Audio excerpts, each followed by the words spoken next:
Dobar večer. Riječko brodarstvo 20. stoljeća nova je izložba postavljena u Povijesnom i Pomorskom muzeju Hrvatskog Primorja. Izložba nas vraća u slavne dane pomorske prošlosti te donosi pregled razvoja riječkih brodarskih kompanija prošloga stoljeća. Iako su brodarstvo i brodogradnja danas na niskim granama, više od stoljeća posebno mjesto u hrvatskom brodarstvu pripadalo je gradu Rijeci. Još i tijekom druge polovice 19. stoljeća Rijeka po broju sagrađenih plovnih jedinica i po broju brodogradilišta bila među prva 3 austro-ugarska grada. Krajem 19. stoljeća osnivaju se u Rijeci i 2 najveće parobrodarske kompanije koje rade i u 20. stoljeću. O tim slavnim, ali i turbulentnim vremenima prošlog stoljeća mlađe generacije mogu doznati, a one starije se prisjetiti na izložbi Riječko brodarstvo 20. stoljeća, kroz koju autor Nikša Mendeš donosi zanimljive priče, fotografije i pomorske rekvizite. Kad smo zamišljali ovu izložbu, naime, nekako moja zamisao je bila u biti predstaviti 20. stoljeće brodarstva u Rijeci u 20. stoljeću, odnosno naglasak sam htio da stavimo na najvećeg linijskog brodara, znači duge plovidbe, nekadašnju Jugoliniju, odnosno Croatia Line.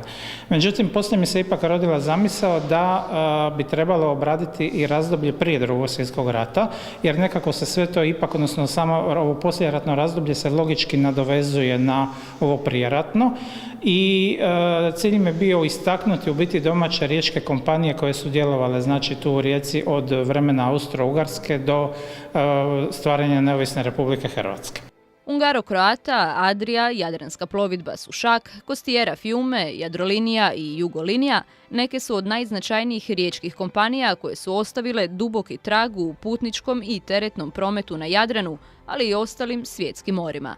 Početkom stoljeća austro-ugarske vlasti su ulagale značajna sredstva u izgradnju i uređenje parobroda, a u to vrijeme zbog interesa aristokracije za Kvarnerske otoke uvode se i turističke linije. Brodar Ungaro-Croata tako će početak Prvog svjetskog rata dočekati s gotovo 50 brodova u floti, građenih uglavnom u Malom Lošinju, Trstu i Rijeci. U riječku luku tada su sve više uplovljavali veliki putnički parobrodi duge plovidbe iz Sjeverne i Južne Amerike. Riječka Adria, kao i Hrvatsko-Ugarsko parobrodarsko društvo, koje je postao najjači putnički brodar, uključuje se u taj proces. Započeli smo sa razdobljem prvih putničkih kompanija, znači putničkih parobroda, to su u prvom redu Ungaro-Croata kao najveći brodar. Zatim u međuratnom razdoblju imamo 2 cjeline, jer su s jedne strane su bili brodovi koje su radile talijanske kompanije na riječkoj strani, a na sušačkoj strani su bili kompanije, znači grada Sušaka, kako su ta dva dijela grada u biti bila i pripadala različitim državama u to vrijeme. Oni su u biti sami razvijali svoje te brodarske kompanije, tako recimo od ovih sušačkih su bile najpoznatije prekomorska plovidba Sušak, atlantska plovidba Sušak, jadranska plovidba koja je bila najznačajnija jer ona održavala ove domaće linije. A sa talijanske strane, odnosno sa ovaj dio grada koji je pripadao Kraljevini Italiji, su bile Costiera Fiume, Adria Fiume, Atlantika i slično. I nakon 1920. godine u stvari je izvršena podjela između te 2 države, između Kraljevine Italije i Kraljevine SHS, tako da su nekadašnja cijela ta austro-ugarska flota je u biti podijeljena između te 2 države. Početkom 20. stoljeća Rijeka nije imala snažna brodogradilišta pa se okrenula vanjskim tržištima, i to pretežno britanskim brodograditeljima. No jačanjem brodogradilišta Gans i Danubius te brodogradilišta braće Martinolić u Malom Lošinju stvoreni su uvjeti za jaču domaću proizvodnju.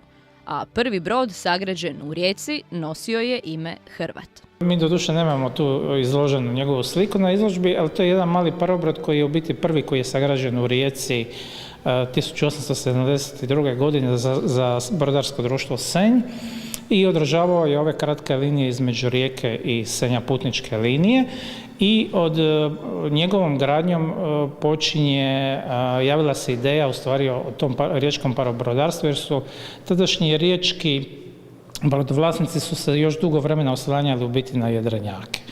Znači, tek negdje krajem, recimo 90. godina 19. stoljeća se stvara prva kompanija, putnička kompanija parobrodarska u Rijeci, znači od domaćeg kapitala. To je bila ta Ungaro-Kroata, a jednom kratkom vremenu je i sam Hrvat bio u sastavu Ungaro-Kroatije, ali kasnije je prešao u privatne ruke i nije nažalost baš dobro, nije dugo više plovio. Međutim, od njega, s njim je u biti sve počelo. Nekako se, znači, već ti riječki brodovlasnici su uvidjeli da ne mogu ostati na jedrenjacima jer ih je naprosto pregazilo vrijeme i od praktički 1883. godine kad je se sagradio zadnji riječki jedrenjak prekooceanski, nema više gradnju jedrenjaka nego isključivo parobroda. Nakon Drugog svjetskog rata započinje obnova flote trgovačke mornarice koja je većim dijelom pripadala domaćim brodarima. Netom poslije završetka rata vlada osniva 4 velika brodara. Flota Nove Jugoslavije do početka 50. godina imala je 28 brodova duge i velike obalne plovidbe i 33 broda obalne putničke plovidbe. Mnogi od njih bili su parobrodi. U ovom poslijeratnom razdoblju, znači, temeljni dio izložbe je svakako nekadašnja Jugolinija i tu donosimo veliki broj fotografija, nekako najveći broj izložbe u biti čine fotografije, određene brodske dnevnike, recimo brodova Zvir, Titograd, motornih brodova, zatim maketu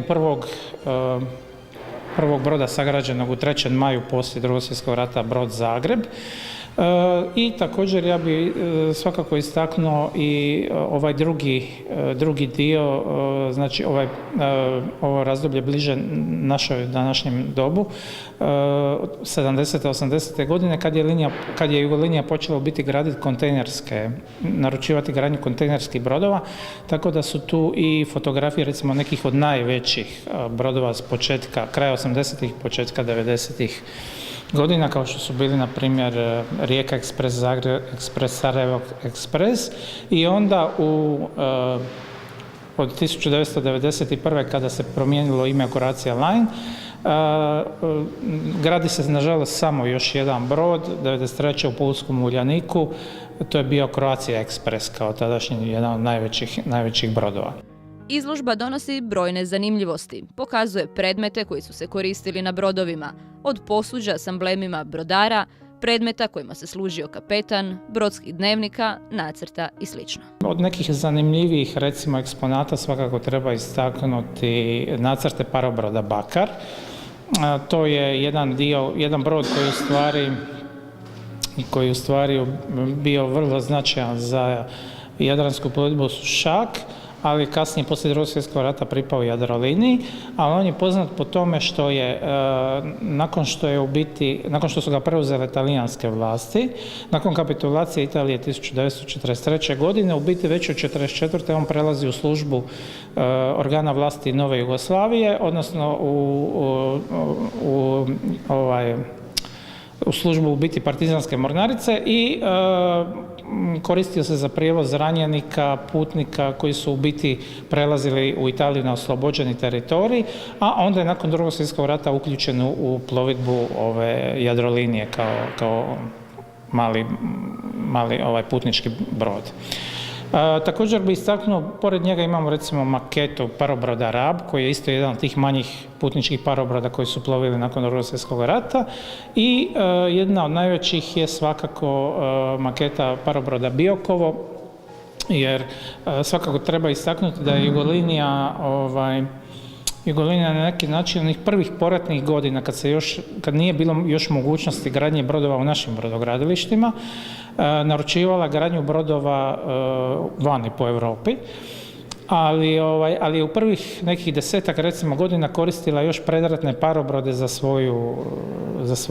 svoje plovidbe, svoja putovanja, i jedan od takvih je parobroda bio taj brod Biokovo. Ova izložba ne samo da se prisjeća slavnih pomorskih dana, već pokušava potaknuti odgovorne strukture na razmišljanje, ističe autor. Riječko brodarstvo prošlog stoljeća je kotiralo izuzetno dobro, ja bih rekao, čak je bilo među praktički Jugolinija je pored recimo tankerske plovidbe Zadar i Atlantske i plovidbe Dubrovnik bila je jedna od tri praktički nositelja, tri temelja općenito brodarstva u nekadašnje Jugoslavije poslije Hrvatske. Međutim, nažalost, eto tih 90. godina spletom nesretnih okolnosti ona je kao brodar nestala. Ali i u onom ranijem periodu, čak i u razdoblju između dva svjetska rata i u doba Austro-Ugarske, su brodari koji su se nalazili u Rijeci bili glavni pokretači razvoja ukupnog, znači brodarstva države, jer je uz, recimo u doba Austro-Ugarske, uz nekadašnje tršćanske brodare, znači austro-ugarski Lloyd iz Trsta, su riječki brodari bili, odnosno kompanije bili vodeći u Austro-Ugarskoj. U izložbu je autor umetno i edukativni kutak za najmlađe. Pripremili smo jedan takozvani dječji kutak za njih pomoću jednog nacrta parobroda gdje bi oni prepoznali određene dijelove broda i označavali sa pojedinim točkicama, znači što se točno, gdje se koji dio broda nalazi, odnosno da prepoznaju na neki način gdje je pramac, krma, zapovjedni most i sl. Izložba Riječko brodarstvo 20. stoljeća otvorena je do kraja godine, a zanimljivosti o toj temi koje nisu prikazane na izložbi autor Nikša Mendeš iznio je u katalogu.